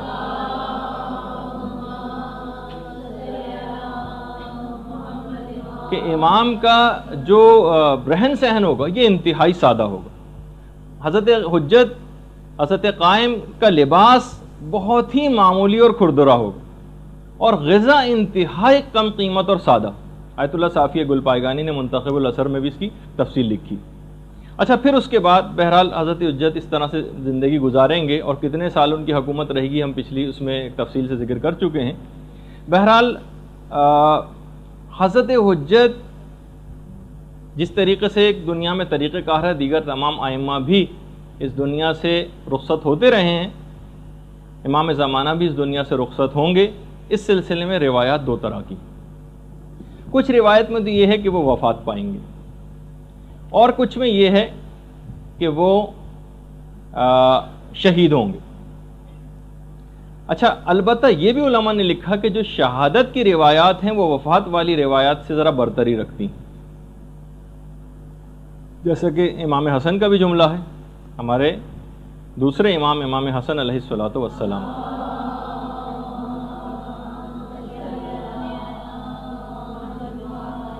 کہ ہم تمام امام یا تو زہر سے قتل ہوں گے یا پھر شہید ہوں گے. روایات میں یہ ہے کہ جب 70 سال تقریباً پورے ہو جائیں گے تو قبیلہ بنی تمیم کی ایک عورت جس کا نام سعیدہ ہوگا، سین عین یہ دال ہے، سعیدہ، یہ ایک درخت کے اوپر بیٹھی ہوگی بہت بڑا سا پتھر لے کے، اور جب حضرت حجت وہاں سے گزریں گے تو ان کے اوپر اس پتھر کو پھینکے گی، جس کے نتیجے میں حضرت حجت شہید ہو جائیں گے. روایات میں بھی کہ اس عورت کی جو شکل و صورت ہے اس کی ظاہری حالت مردوں کی طرح سے اس کی داڑھی ہوگی اس عورت کی. اچھا لیکن یہ والی جو روایت ہے، اچھا ابھی کچھ ہی عرصے پہلے ایک بات بڑی مشہور بھی ہوئی تھی آیت اللہ بہجت کے حوالے سے، کہ جب وہ زار و قطار رو رہے تھے اور لوگوں نے اسے دریافت کیا تھا تو لوگ کہتے ہیں کہ انہوں نے اپنے گریے کا وجہ بیان کی کہ وہ عورت پیدا ہو چکی ہے جو حضرت حجت کو شہید کرے گی. اب بہت ساری جب ہم نے اس کا ویسے جب اس کی تحقیق کی اور وہاں کے علماء قوم سے پوچھا تو اکثر نے تو کہا کہ حضرت آیت اللہ بہجت کے حوالے سے جو باتیں ہم کراچی سے سنتے ہیں وہ خود ہم حضرت بہجت کے سامنے رہتے بھی ہم کو سنائی نہیں دیتی، کہ بعض اوقات اس قسم کی باتیں کہ ہمیں وہاں سے سننے میں آتی ہیں کہ یہ حضرت آیت اللہ بہجت نے یہ بات کہی یا انہوں نے یہ عمل کیا ہے، یہ ہمیں وہاں سے پتہ چلتا ہے کراچی سے. تو بہرحال بعض اوقات بہت سی چیزیں اس طرح کی مشہور ہو جاتی ہیں جو پھر پھیلتی چلی جاتی ہیں معاشرے کے اندر. اب میں اس روایت کا پہلے بتا دیتا ہوں. اب یہ والی بھی جو روایت ہے اس کے متعلق سید محمد صدر جو ہیں انہوں نے تاریخ بعد الظہور ایک کتاب لکھی ہے، اس کے اندر بھی اس بات کو کہا ہے کہ یہ جو روایت ہے اصل میں یہ الزام الناصب میں سید علی حائری یزدی، علامہ یزدی نے نقل کی، اور روایت بھی اس طرح سے نقل نہیں کی بلکہ کہا کہ روایت میں اس طرح سے آئے، نہ انہوں نے کوئی حوالہ لکھا ہے اس روایت کا، نہ کس کتاب کے اندر ہے. یہ روایت عورت کے ذریعے امام زمانہ کی شہادت کی، تو یہ ناقابل اعتبار یہ روایت ہے. تو لیکن بہرحال جو چیز بالکل یقینی ہے وہ یہ ہے کہ بہرحال کی شہادت کی روایت، اب یہ والی روایت اگرچہ ضعیف ہے لیکن امام کسی بھی اور وجہ سے جس کا تذکرہ معتبر روایت سے ثابت نہیں ہے، ہو سکتا ہے کہ امام شہید ہوں یا وفات پائیں، لیکن علماء نے کہا کہ وفات اور شہادت کی جو روایتیں ہیں اس میں شہادت کی روایت ذرا زیادہ برتری رکھتی ہیں. اچھا پھر اس کے بعد جب امام بہرحال شہید ہو جائیں گے یا وفات پا جائیں گے تو پھر بلکہ ان کی وفات سے بھی کچھ پہلے مظلوم کربلا امام حسین علیہ الصلوۃ والسلام تشریف لائیں گے.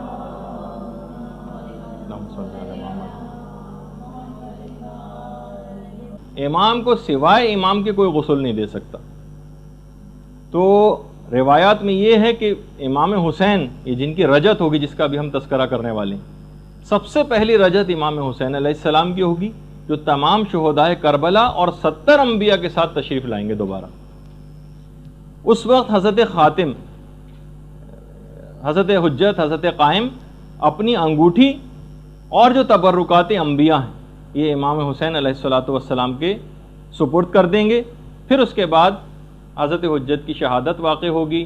امام غسل دیں گے، کفن دیں گے اور انہیں دفن کیا جائے گا. اچھا اس میں ایک بات اور بھی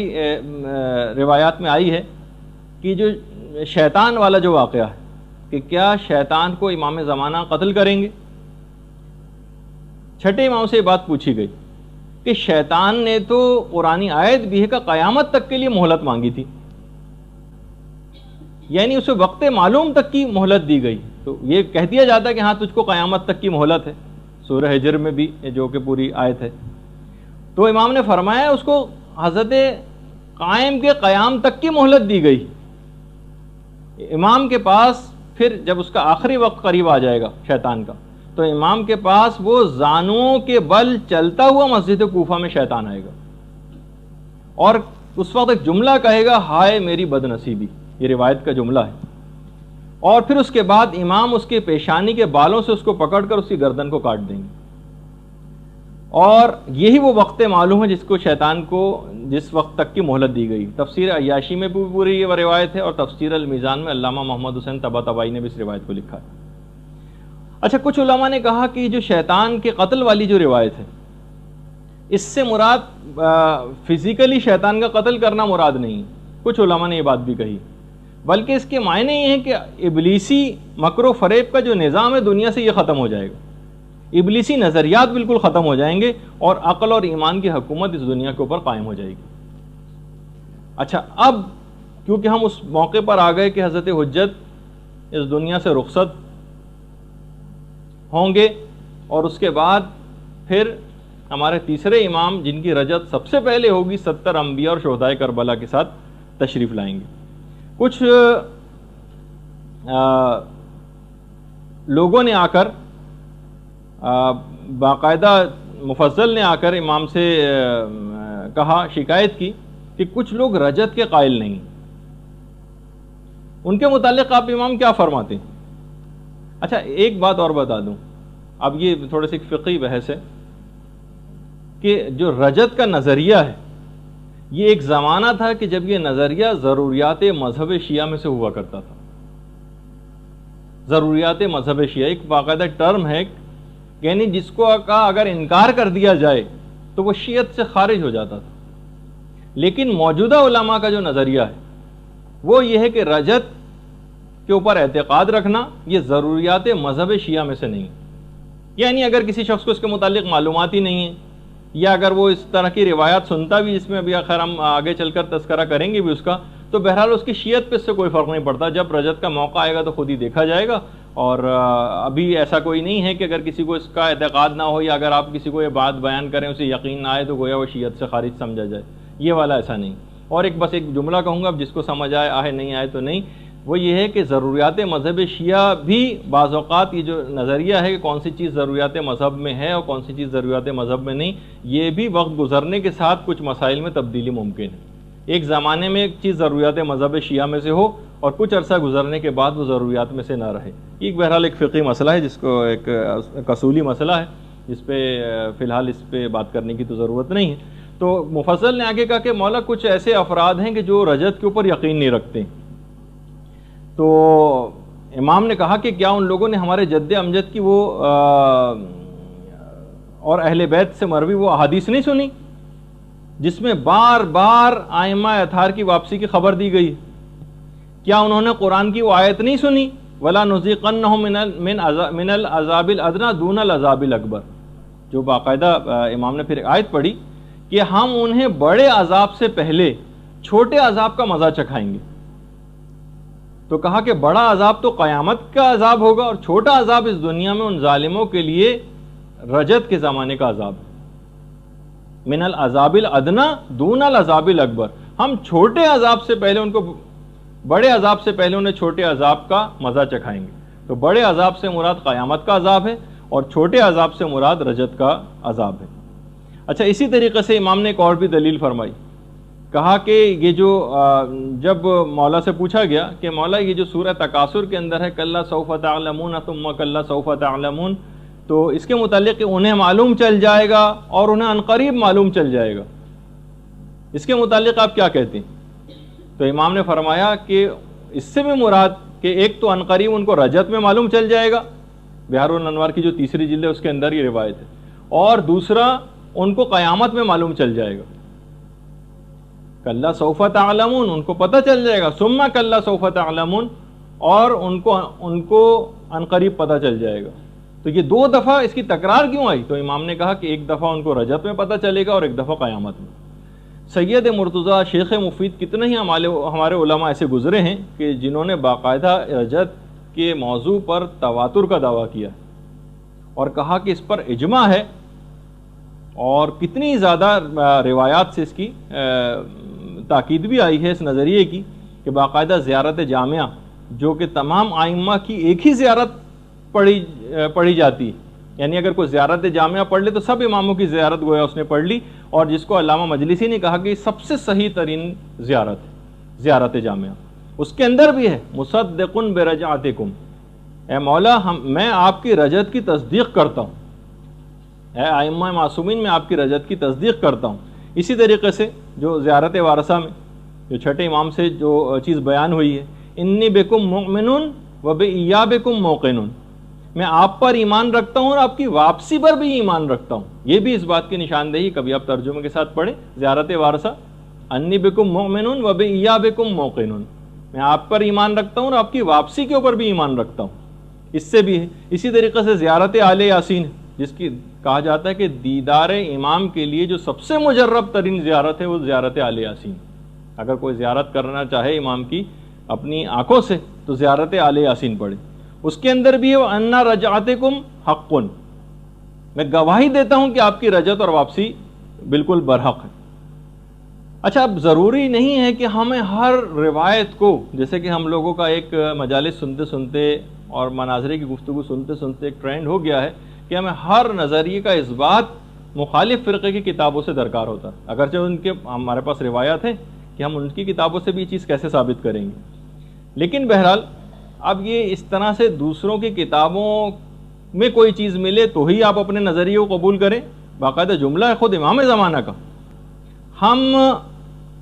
معرف کی جو جستجو ہے، یہ جو آپ کوئی چیز حاصل کرنا چاہتے ہیں، معرف کی جستجو ہم اہل بیت کے سوا کسی اور سے حاصل کرنا ایسا ہی ہے جیسے ہمارا انکار کرنا۔ یعنی ہم یہ نہیں کہ ہمیں فلاں کی کتابوں سے اگر رجعت کے متعلق ہمیں دلائل ملے تو ہم اس کو مانیں گے، ورنہ ہم اس کو نہیں مانیں گے۔ تو بہرحال اچھا، اب ایک اور بھی چیز ہے کہ ایک عمل ہے جو کہ سید علی ابن طاؤس نے مصباح الزائر میں لکھا ہے کہ چھٹے امام سے بھی روایت ہے کہ جو شخص بھی 40 صبح دعائے عہد کو پڑھے وہ حضرت قائم کے انصار و اعوان میں سے قرار پائے گا۔ جو بھی 40 صبح دعائے عہد کو پڑھے، اور اگر یہ شخص ظہور سے پہلے فوت ہو گیا تو ظہور کے بعد دوبارہ زندہ کر کے اس کو حضرت حجت کی خدمت میں بھیجا جائے گا، اور یہ بھی جو دعائے عہد ہے اس کے ہر حرف کے بدلے 1000 نیکیاں لکھی جاتی ہیں، اور ہر حرف کے بدلے 1000 گناہ نامہ اعمال سے محو کیے جاتے ہیں۔ باقاعدہ دعا عہد یہ آپ کتابوں کے اندر آپ کو مل جائے گی۔ اچھا، اس زمانے کے لحاظ سے پھر ایک اور بات اور بھی ہے کہ کوفہ اور نجف، جیسے کہ میں نے اس سے پہلے کہا تھا کہ روایات میں ہے کہ حضرت حجت کی جو ظہور کی علامات ہے اس میں سے کوفہ اور نجف مل جائیں گے، یعنی اب یہ پیشگوئی بالکل اب نظر آ رہی ہے کہ آخری زمان تک تقریباً جو درمیانی آبادی بہت زیادہ بڑھنے کی وجہ سے دونوں شہر مل کے رہ گئے۔ اچھا، زمانے رجعت کے اندر جو یہ بھی روایات کے اندر آیا ہے کہ پیغمبر اسلام کی بھی حکومت دوبارہ ہوگی، تقریباً 50,000 سال پیغمبر اسلام کی حکومت ہوگی، اور 44,000 سال مولا کائنات علی ابن ابی طالب علیہ الصلوۃ والسلام کی حکومت ہوگی۔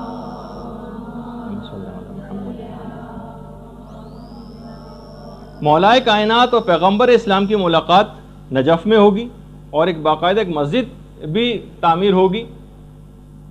پہلے امام کے لحاظ سے بھی ایک ہے، اور ایک زمانے رسول خدا کے لحاظ سے بھی ایک روایت آئی کہ اس میں 1200 دروازے ہوں گے، جبکہ امام زمانہ والی جو مسجد ہے اس کے متعلق 1000 دروازوں کی جو سید ابن طاؤس نے روایت نقل کی ہے۔ ایک روایت میں کہ پوری دنیا کی جو عمر ہے یہ 1,00,000 سال ہے، ایک روایت ہے، اس میں 20,000 سال تو عام لوگ حکومت کریں گے اور 80,000 سال آل محمد کی حکومت ہوگی۔ 20,000 سال عام لوگوں کی حکومت ہوگی اور 80,000 سال اس دنیا میں آل محمد کی حکومت ہوگی۔ اچھا، روایات میں ملتا ہے کہ امیر المومنین کی رجعت 2 دفعہ ہوگی، ایک دفعہ تو پیغمبر اسلام کے ساتھ تشریف لائیں گے، اور ایک میں ہے کہ خود امام حسین علیہ الصلوۃ والسلام کے ساتھ تشریف لائیں گے۔ اچھا، رجت کے سلسلے میں بھی وہ، جیسے میں نے آپ کو ایک گفتگو اس سے پہلے ہوئی تھی، اس میں کہا تھا کہ جمادی الثانی کے آخر میں جو بارشیں ہوں گی، ایک تو ظہور سے پہلے کی بھی بارشیں ہیں اور ایک رجت سے پہلے بھی بارشیں ہوں گی، اتنی شدید بارشیں ہوں گی، اتنی 10 روز تک تو اتنی زبردست بارش ہوگی کہ آج تک لوگوں نے ایسی بارش نہیں دیکھی ہوگی۔ اور یہ بارش جب مومنین کے قبور کے اوپر پڑے گی تو اس سے جسم نمو پائیں گے اور لوگ مٹی کو جھاڑتے ہوئے اپنی قبروں سے باہر آ جائیں گے، اس حالت میں اٹھیں گے کہ مٹی سروں سے گر رہی ہوگی۔ زمانے رجت میں جو شخص بھی دوبارہ اٹھے گا وہ اپنی سابقہ عمر سے دوگنی عمر پائے گا جتنی اس سے پہلے اس نے حاصل کی تھی۔ اچھا، جو اس زمانے میں روایات میں یہ بھی ہے کہ جو ناصبی ہوں گے، جو دشمنان اہل بیت چند ایک رہ جائیں گے، ان کے متعلق اس آیت کی تفسیر میں جو ہم نے اس سے پہلے برزخ کے عذاب میں ذکر کی تھی، فَإِنَّ لَهُ مَعِيشَةً ضَنْكَ، کہ ان کا جینا بڑا تنگی کا جینا ہوگا۔ ایک روایت میں ایک تو یہ ہے کہ قبر اس سے مراد ہے، ایک اور روایت بھی ہے چھٹے امام کی کہ اس سے مراد ناصبی ہیں، زمانہ رجت میں ان کی غذا اور خوراک بنی آدم کا فضلہ ہوا کرے گی، جو ناصبی ہیں۔ تو بہرحال اچھا، اسی لحاظ سے اکثر علماء نے ایک چیز اور بھی اس میں لکھی ہے کہ بہت سارے ظالمین ایسے ہوں گے جن کی رجت کئی دفعہ ہوگی اور وہ ہر دفعہ اپنے کیے کی سزا پائیں گے، یعنی ایک دفعہ کی دی گئی سزا زمانہ رجت میں ان کے لیے کافی نہیں ہوگی۔ رجت میں ایک بات یاد رہے کہ زمانہ رجت میں توبہ کا دروازہ بالکل بند ہے، کسی کی کوئی توبہ قبول نہیں ہوگی زمانہ رجت میں۔ چھٹے امام کی ایک اور روایت بھی ہے کہ رجت میں 2 طرح کے لوگ اٹھائے جائیں گے، یا تو خالص مومن ہوں گے یا خالص کافر ہوں گے، درمیانی جو مومنین ہوں گے ان کو نہیں اٹھایا جائے گا سوائے اس کے کہ وہ اس بات کی خواہش رکھیں۔ باقاعدہ تفسیر نور الثقلین کے اندر پوری تفصیل ہے اس کی۔ اچھا، اب ایک چیز یہ سوال پیدا ہوتا ہے کہ جو رجت ہوگی یہ اجباری ہوگی یا اختیاری ہوگی؟ تو دیکھیے، بہرحال ظالمین کوئی اپنے شوق سے سزا پانے کے لیے تو اٹھیں گے نہیں، مومنین کے لیے اختیاری ہوگی، باقاعدہ فرشتے جا کر ان سے پوچھیں گے کہ اگر تمہارے امام نے ظہور کیا ہے، اگر تم ان کی نصرت کے لیے جانا چاہتے ہو تو چلے جاؤ۔ کون مومن بدنصیب ایسا ہوگا جو اس وقت انکار کرے گا؟ البتہ ظالمین کے لیے تو کوئی شوق سے نہیں آئیں گے، ان کی اجباری ہوگی۔ اچھا، پھر اس کے بعد مفضل کی ایک چھٹے امام سے بھی روایت ہے کہ جو بھی پوچھا گیا کہ جو بھی اشتیاق رکھے گا حضرت حجت کی زیارت کا، اس کی آخر وہ حسرت پوری کیسے ہوگی؟ تو بہرحال اس کی دعا کرنا، بہرحال روایت میں تو بہت سارے اس طرح کے، ہم میرا خیال ہے آپ کی خدمت میں اس سے پہلے بیان بھی کر چکے ہیں کہ وہ کون کون سے ہم طریقے اختیار کریں کہ جس سے ہم اس بات کی خواہش رکھتے ہوں کہ ہم زمانے رجت میں اٹھائے جائیں۔ جو اعمال ہیں تو خیر میں نے اس سے پہلے بیان بھی کر چکا۔ رجت میں کون کون اٹھے گا یہ بھی میرے خیال ہے پچھلی دفعہ کے کسی ایک لیکچر میں نے آپ کی خدمت میں بیان کیا تھا۔ ایک تو حضرت خضر ہی ہوں گے جن کی عمر اس وقت میں نے بتائی تھی کہ تقریباً 6000 سال ہے، اور ان کو جو اتنی طویل ترین زندگی دی گئی ہے حضرت خضر کو، ان کے متعلق بھی روایت میں یہ ہے کہ حضرت خضر کو اتنی طویل زندگی کا دیا جانا یہ اس بات کے لیے ہے، تقویت پہنچانے کے لیے کہ وہ حضرت حجت کی طویل ترین زندگی کے گواہ قرار پائیں، اور لوگوں کے سامنے بھی ایک ایگزامپل رہے کہ جن کو تم بالکل مانتے ہو 100% کہ ایک عام شخص بھی تھے یا چلے نبی بھی تھے، تب بھی بطور اعجاز اگر پروردگار چاہے تو اتنی طویل عمر بھی کر سکتا ہے۔ حضرت خضر کی تو 6000 سال ہے، حضرت حجت کی تو 1000 سال سے کچھ زیادہ ہے عمر۔ تو بہرحال اچھا، اسی طریقے سے ایک روایت یہ بھی ہے جو کہ ہمارے امام حسین علیہ الصلوۃ والسلام سے ہے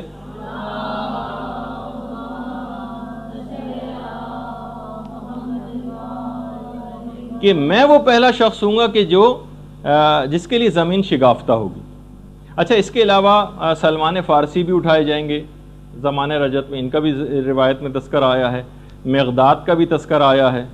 جابر بن عبداللہ انصاری کا بھی تذکر آیا ہے،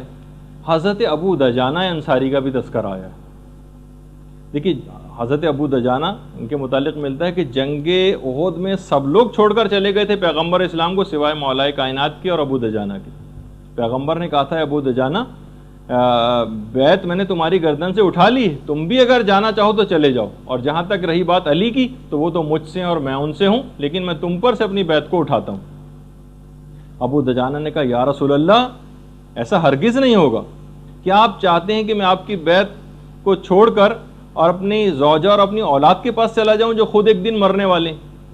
کیا آپ چاہتے ہیں کہ میں آپ کی بیت کو گردن سے اتار کر اپنے گھر کی طرف چلا جاؤں جو ایک دن ویران ہونے والا ہے؟ کیا آپ چاہتے ہیں کہ میں آپ کی بیت کو چھوڑ کر اپنے اس مال و دولت کی طرف چلا جاؤں جو خود ایک دن فنا ہونے والا ہے؟ یا میں آپ کی بیت چھوڑ کر اس موت کی طرف چلا جاؤں جو خود ایک دن مجھ تک پہنچ کر رہے گی؟ اس کے بعد بہرحال لڑے ابو دجانہ اور اس کے بعد شہید ہوئے زخموں سے چور ہو کر۔ تفسیر نور الثقلین میں اس کا پورا واقعہ ہے۔ تو حضرت ابو دجانہ انصاری یہ زمانہ رجت کے اندر اٹھائے جائیں گے۔ اسی طریقے سے حضرت مفضل ابن عمر چھٹے امام کے جو صحابی، خود چھٹے امام کہتے ہیں مفضل تم حضرت قائم کے دائیں طرف کھڑے ہوں گے اور تم لوگوں کو اس طرح سے امرو نہیں کرو گے، اور آج سے زیادہ اس زمانے میں لوگ تم سے فرمان کو حاصل کیا کریں گے۔ مفضل ابن عمر کو امام فرما رہے ہیں کہ تم دائیں طرف کھڑے ہوں گے اور تم اس زمانے میں بھی امر بالمعروف اور نہی عن المنکر کیا کرو گے، اور اس دن تم سے آج سے زیادہ لوگ فرمان حاصل کیا کریں گے۔ اسی طریقے سے زمانہ رجت میں اٹھائے جانے والے افراد میں مومن آل فرعون بھی ہوگا۔ مومن آل فرعون جن کا قرآن کے اندر بھی تذکر آیا ہے، اچھا یہ بھی حضرت امام مہدی کے اصحاب میں سے قرار پائیں گے۔ اس کے علاوہ حضرت موسیٰ کے جو وصی تھے یوشع بن نون، یہ بھی زمانہ رجت میں اٹھائے جائیں گے۔ روایت میں ملتا ہے کہ ان کی بھی جو زندگی ہے حضرت یوشع کی، یہ جو ان کے وصی تھے حضرت موسیٰ کے، ان کی زندگی بہت زیادہ حضرت امیر المومنین کی زندگی سے مماثلت رکھتی۔ چھٹے امام فرماتے ہیں کہ انہوں نے حضرت موسیٰ کے بعد بہت تکلیفیں اٹھائیں، اور بالکل پیغمبر اسلام کی طرح سے ہی حضرت موسیٰ کی جو زوجہ تھی، ان کو کچھ منافقین نے اس بات کے لیے تیار کیا کہ وہ حضرت یوشع کے ساتھ جنگ کریں، اور جنگ ہوئی۔ بہرحال حضرت یوشع کو اس میں فتح نصیب ہوئی، اور حضرت شعیب کی جو بیٹی تھی یہ اصل میں حضرت موسیٰ کی زوجہ تھی۔ یہ جب گرفتار ہو کر لائیں تو حضرت یوشع نے ان کو معاف کر دیا، البتہ ایک بات اور بھی کہی کہ میں جب قیامت کے دن حضرت موسیٰ کے پاس جاؤں گا تو آپ کی شکایت کروں گا، کیا آپ کی وفات کے بعد آپ کی زوجہ نے کس طرح سے مجھ سے جنگ کی؟ تو زوجہ حضرت موسیٰ نے کہا وائے ہو مجھ پر، خدا کی قسم اگر مجھے جنت میں جانے کی اجازت مل گئی تو میں اس میں داخلے سے شرم کروں گی کہ موسیٰ وہاں پر موجود ہوں گے، میں نے کیسے منہ دکھاؤں گی کہ میں نے ان کی حرمت کو پامال کیا اور پردے سے باہر نکل آئی اور ان کے وصی سے میں نے جنگ کی۔ یعنی بالکل وہی مولا امیر المومنین کے واقعات سے بہت مماثلت ان میں رکھی ہے۔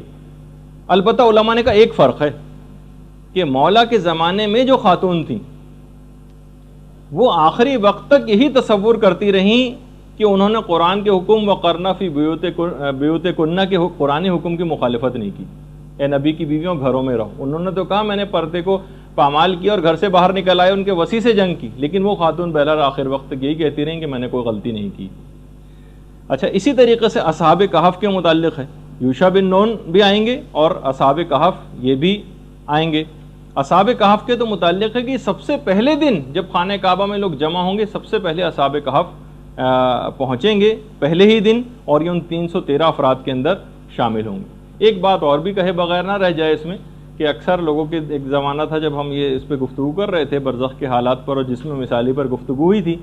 ایک نظریہ یہ ہے لیکن علماء نے اس کا رد کر دیا، کہا کہ جو رجت ہے یہ جسم اصلی پر واقع ہوگی، جسم مثالی پر واقع نہیں ہوگی،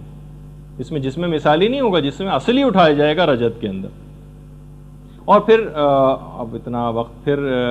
نہیں رہا تو بہرحال اس میں بس ایک آخری چیز اور بیان کر دیں ہم کہ جتنے بھی لوگ جنہوں نے آل محمد کو ستایا ہوگا یہ بھی زمانہ رجت کے اندر اٹھائے جائیں گے اور ان سے بھی انتقام لیا جائے گا۔ اور تفسیر نور الثقلین میں اس عورت کا بھی تذکرہ آیا ہے جو شہزادی کونین کو بہت زیادہ اذیت پہنچایا کرتی تھی، ان کا بھی ہے کہ ان کو بھی اٹھایا جائے گا اور ان پر عذاب ہوگا۔ اسی طریقے سے وہ تمام افراد بھی جنہوں نے ماریہ قبطیہ پر جو تہمت لگائی تھی پیغمبر اسلام کی زوجہ پر، ان کو بھی اٹھایا جائے گا۔ اور کچھ 2 ظالموں کا بھی تذکرہ آیا ہے، ان کو بھی اٹھایا جائے گا اور ان کو بھی سزائیں دی جائیں گی جس کی پوری تفصیل آئی ہے۔ رجت کے متعلق تقریباً 200 احادیث ہیں ائمہ معصومین سے مروی، 40 علماء نے رجت کی احادیث کو نقل کیا ہے، اور 50 سے زائد ایسی کتابیں ہیں معتبر کہ جس کے اندر رجت کے متعلق روایات ذکر ہوئی ہیں۔ اچھا دیکھیے، امام زمانہ کے متعلق جو یہ بات کہی جاتی ہے کہ امام کی غیبت پر امام کی اپنی ولادت سے پہلے کتابیں لکھی جا چکی۔ علی ابن حسن نام کے ایک عالم، انہوں نے کتابیں لکھی تھیں، اس کے علاوہ بطائنی ہے، ان کی کتابیں ہیں، ابو الفضل ناشری کی کتابیں ہیں، خود یعنی امام کی پیدائش سے پہلے امام کی غیبت کے موضوع پر کتابیں لکھی جا چکی۔ لوگ بار بار ائمہ معصومین کے پاس آتے تھے کہ مولا یہ بتائیے کہ آخر ہم کو یہ آسائش اور یہ فرج اور یہ ظلم سے نجات کب ملے گی؟ تو پھر اس کے بعد امام تمام وہ کیفیات اور علامات بتایا کرتے تھے کہ ہمارا آنے والا ایک آئے گا اور اس زمانے میں یہی علامات ہوں گی، اور اس کے بعد اس کا ظہور ہوگا، اور اس کے بعد آسانی نصیب ہوگی۔ تو کتابیں بھی لکھی جا چکی ہیں۔ اچھا، اس لحاظ سے بس اب ہم اس موضوع کو یہاں پر اختتام پذیر کرتے ہیں کہ زمانہ رجت کے اندر تمام ائمہ معصومین کی دوبارہ واپسی ہوگی، روایات کے اندر ہے، اور اس کے بعد یہ ایک سلسلہ چلے گا، اور جب دنیا کی وہ مدت پوری ہو جائے گی تو اس کے بعد قیامت کے آثار، اس کے اوپر ہماری اگلی دفعہ گفتگو شروع ہوگی، جو ہماری 25ویں نشست ہوگی اس موضوع پر۔ بہت سارے سوال آپ لوگوں کے آج آ گئے ہیں، اس سے پہلے کے سوالات کے جوابات انتظامیہ کو دے دیے گئے ہیں، آپ ان سے تحریری حاصل کر لیجئے گا جوابات، اور ابھی جو آپ کے سوالات ہیں انشاءاللہ اس کو اگلی دفعہ دیکھیں گے۔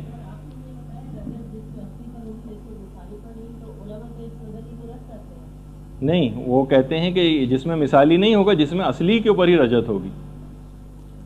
کچھ کا نظریہ یہ تھا کہ جس میں مثالی کے اوپر رجت واقع ہوگی، جبکہ یہ نہیں ہے، علماء نے کہا کہ جس میں اصلی ہی ہوگا۔ دابت الارض کا وہ تو اس سے پہلے کا تذکرہ ہے، رجت سے پہلے کا۔ جی وہ ہم اشراط الساعہ، ایک قیامت کی کچھ علامات ہیں، اس وقت اس کا ذکر کریں گے باقاعدہ۔ اگلی دفعہ ہماری اسی موضوع پر گفتگو، اس کا انتظار کر لیجیے۔ والسلام علیکم ورحمۃ اللہ۔